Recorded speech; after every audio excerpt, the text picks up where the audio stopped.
I don't think I'll ever get bored looking out of the window because there's something changing every day around you. But when you know the walks and you know every tree, literally every tree, you sort of have a relationship with them in an odd way.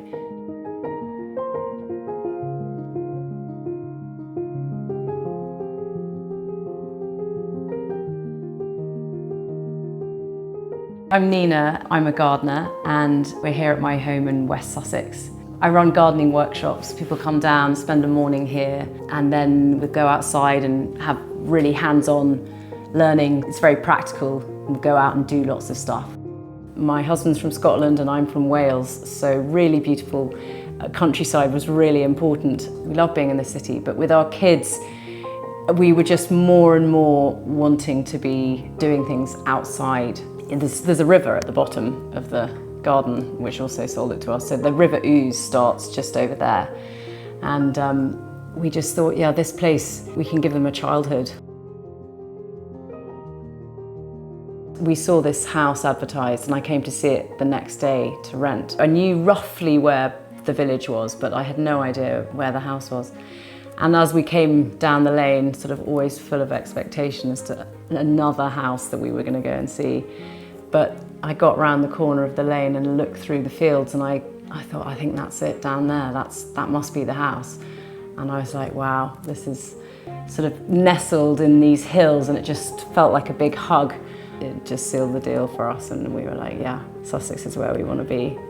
So we were told, don't fall in love with this house because they'll never sell it. And of course we fell in love with this house. But then the amazing thing was that the owners have owned it for years and years. It was owned by her grandparents and all the rest of it. And she came over and she saw a whole load of brightly coloured old knitting needles that I had and lots of tiny riding boots everywhere and the children running around. And I think she said, we want a family to live in this house and would you like to buy it? So we were really lucky. So originally it was two farm workers' cottages that were one up, one down. At the turn of the century it was extended. We thought, well, could we somehow make it a little bit bigger? Could we somehow add our family into this as well? So the thing that was weird was that all the views around were just absolutely stunning, but when you were in the house you were slightly disconnected from the countryside. And we found this brilliant architect and said to her, Rosie, we want to feel like we're outside even when we're inside. So when you walked through the front door, all you could see really was the underneath of a staircase going straight up. And we realised it was blocking this lovely old oriel window. So we really wanted to open that up. So we flipped the staircase round and put it up the other way so that then you could really enjoy the oriel window.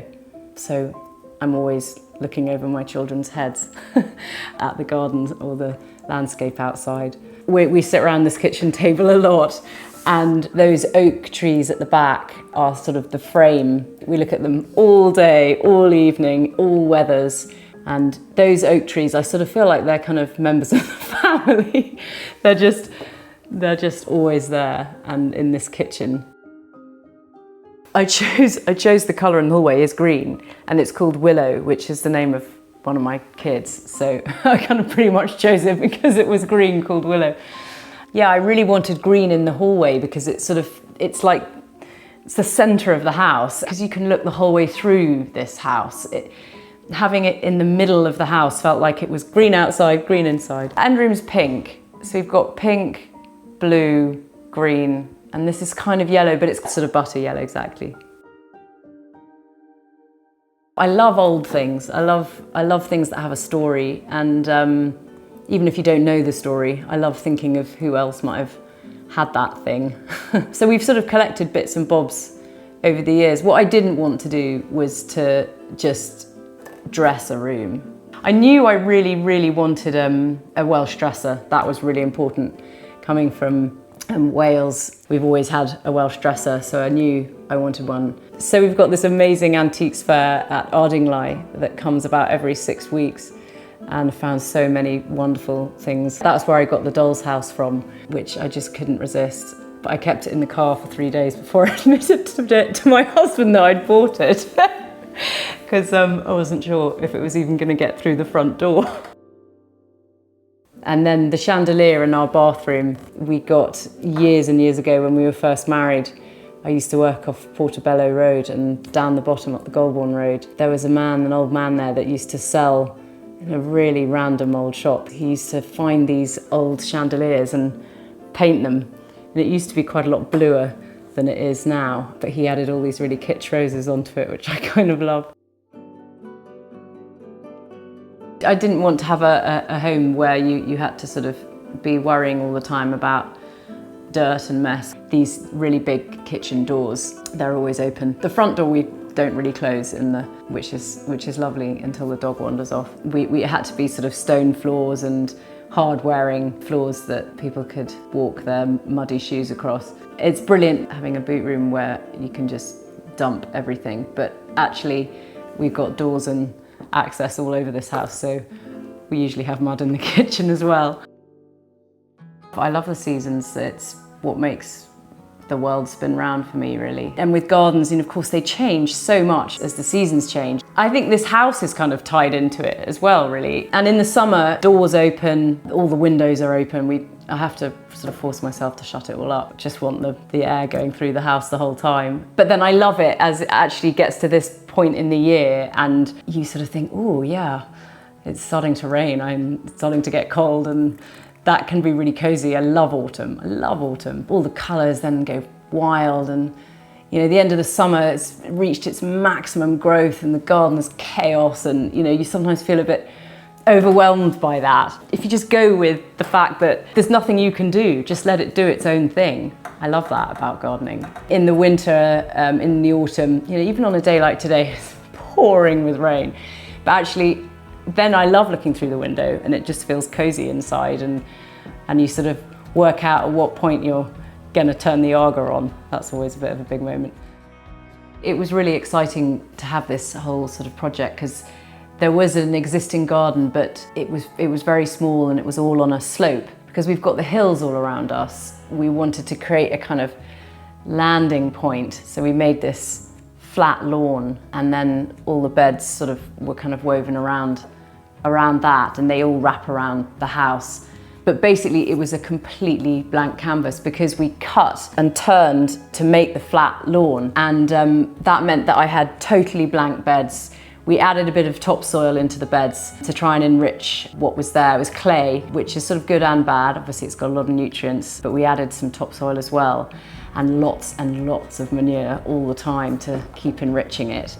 I'm kind of obsessed about adding mulch. We had nothing there, which meant I could sort of dream up all the planting schemes and learn. I mean, I've learned so much through this garden. Just made so many mistakes, chopped and changed so many things, and that's the thing about gardening, is it's just not a permanent thing. It's a constantly changing, evolving thing, and actually found that incredibly grounding and really important for me, because in life, you're always trying to have something perfect, or you've got the sort of high octane, things need to be just so the whole time, and you just can't do that with gardening. You just have to let something else take over. Try as you might, you have to work with nature, and some years this will be great and some years it won't. It's constantly changing and evolving, and that sort of means you have to kind of let go of any idea of something being perfect. It also encourages you to connect with moments that are really transient and fleeting, because something might look as close to perfect as it could ever be, but it might be just that moment with the light coming through, and just because that plant has grown to the right height, and something else is but that might only be there for a day or even 10 minutes with the light, and then it's gone. It encourages you to just appreciate those moments.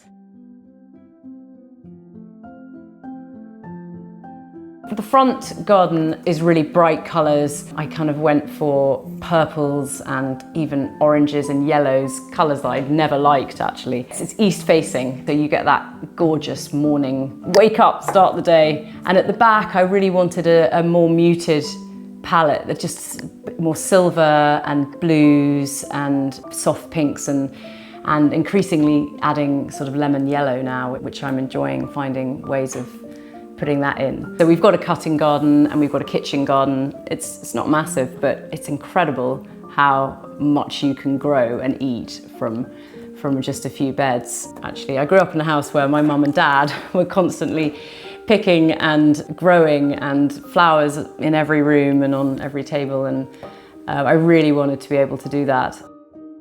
I think the thing I love about doing the workshops, it happened in a really organic way, because I came down here and I was constantly outside and in people's gardens and talking to people, and I often found that people really sort of wanted to garden, but they didn't know how to connect, or they felt some sort of disconnect even. And I just love trying to encourage people to get into their gardens and for them to find that same sort of pleasure and joy in those things. I love it nothing more when people send me pictures of what they've done really proudly, and you know, oh, this dahlia that they've got that's now flowering, and now I'm loving bringing them all into the kitchen, and I've got the house filled, and that's why I do this. I love it. I really love that sense of connecting people with their own space and outside.